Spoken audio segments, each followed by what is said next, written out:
And because there was so great interest in taking place in those, taking part of those workshops, we had to organize another ones. So already at the moment, in the F sector here, the second edition of this workshop is taking place.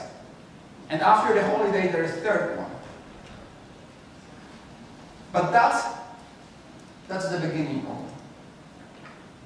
So we start with workshops devoted to programming the Arduino boards, which gives you a lot of possibilities to control, to collect data. This is a little board with a microcontroller, some flash memory, and digital and analog ports.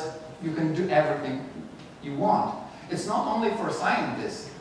Artists are using those little boards to control installations, artistic installations.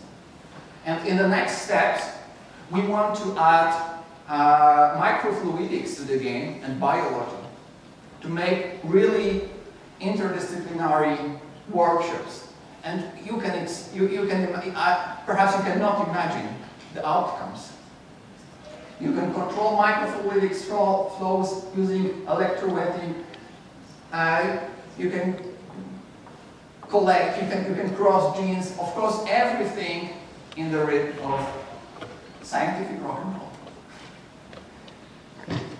So you see that interdisciplinarity is something very important for us. So we want to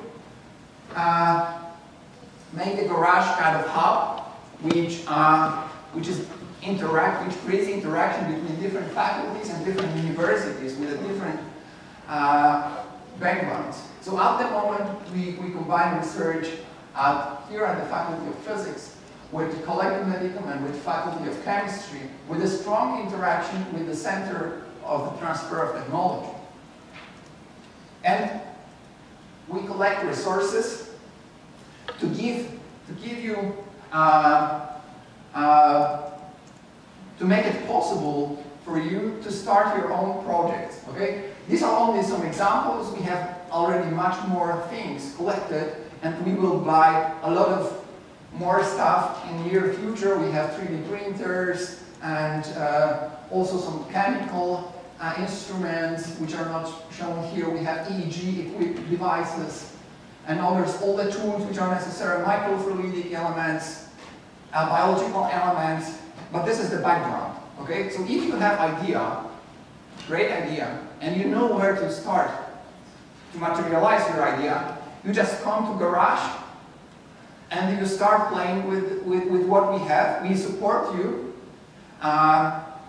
We collect funds as well. What is important for the new projects. You have at the beginning, you have a lot of energy to conduct your research, but you don't have cash.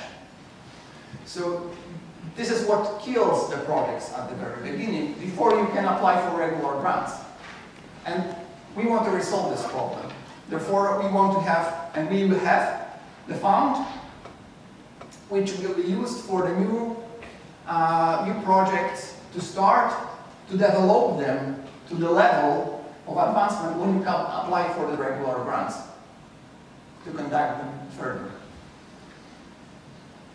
So, yeah, we mostly support the exciting ideas, okay? We don't want to waste time for boring stuff, okay? This is what is interesting for us, okay?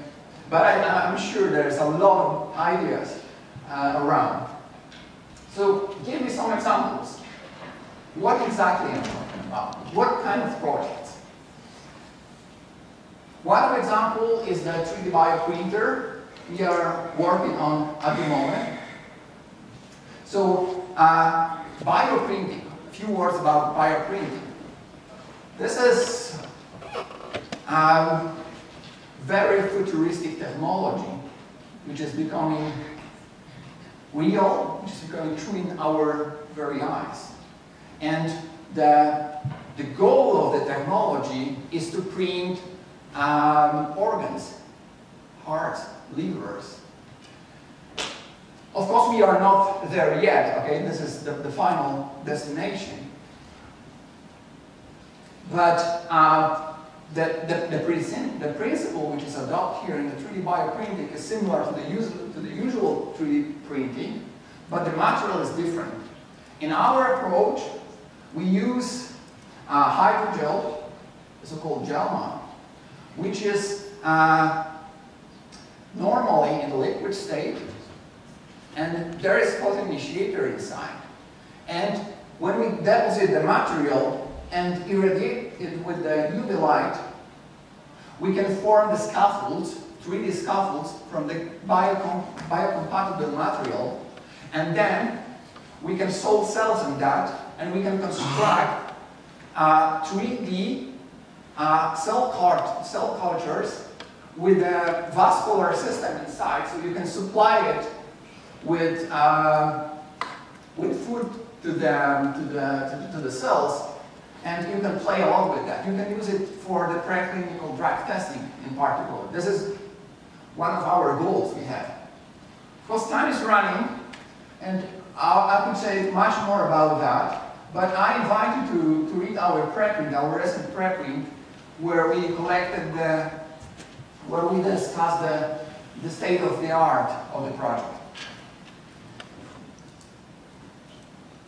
We are very interested by biointerfaces. We see a lot of potential in this technology, and especially those biointerfaces which based on electroencephalographic signals, electromyographic signals, electrocardiographic signals. And we already constructed some prototypes which collect EKG signals. So, I mean, this is not only the plain grid technology, but you see that there is a lot of mathematics and a lot of interesting theoretical stuff about that, which you can use in practice. Because you have to subtract the noise, and you have to analyze different correlations between the different signals to extract the important information. So this is something that really excites us. And there is much more other ideas we developed. Recently, we initiated a new project with the surgeons from Medical College. They are performing laparoscopic resections of livers, of the tumors in livers. And it's 2 days ago, I was at the operation room to see that, okay, how it looks like. I mean, the operation, I mean, inside the body and with the two sticks, and it's something very difficult, okay? And you don't see what you are doing, you see only at the screen.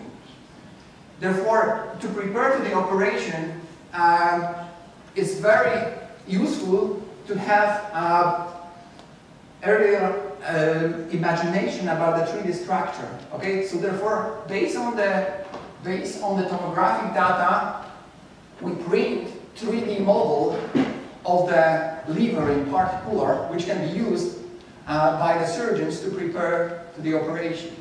So this is something very useful. And we think about swarm robotics, which is very exciting, and you can study synchronization processes experimentally, and organs on the chip. This is something very in the spirit of our bioprinting project. We also begin to work on the detector of life for the Mars rover challenge, which is led by the people from the Institute of Mathematics and Computer Science. And this one will not go to space. But we will go to space anyway. And this is the last project I want to discuss. Astrobiological CubeSat. I don't know if you know what the CubeSats are. These are tiny satellites, 10 centimeters cubes. Every year, hundreds of them are launched to space. In US, children at high school work on their own CubeSats, and there are some NASA programs which support that, and they can launch that into space. Okay, so because of the miniaturization of electronics, you can put everything, the control system, the communication system, into the very tiny box. And 10 centimeter per 10 centimeter per 10 centimeters is a very small thing, okay? But everything can be put inside. But the interesting thing is that because of the advancement in microfluidics, you can miniaturize the biochemical laboratory such that you can put it inside. So you can think about the biological experiments which you can put inside the CubeSat and perform the experiment in space. So you can study the influence of microgravity environment, the cosmic radiation, heavy ions, on the metabolic processes in particular. And NASA already did such astrobiological CubeSat, and they had very exciting results. And so we already started, I mean, this is the project at the conceptual level still, but we already started to work on that. I mean, we applied for money to buy the ArduSat demo CubeSat, and this will allow us to play with what we can put inside, what kind of experiments we can put inside of the CubeSat. And we will organize workshops devoted to CubeSats as well in some time, after we get those ArduSats, demo versions. And after that, when the prototype will be ready, we will construct the final version. And yes, we are crazy enough to do it. That's not a problem for us.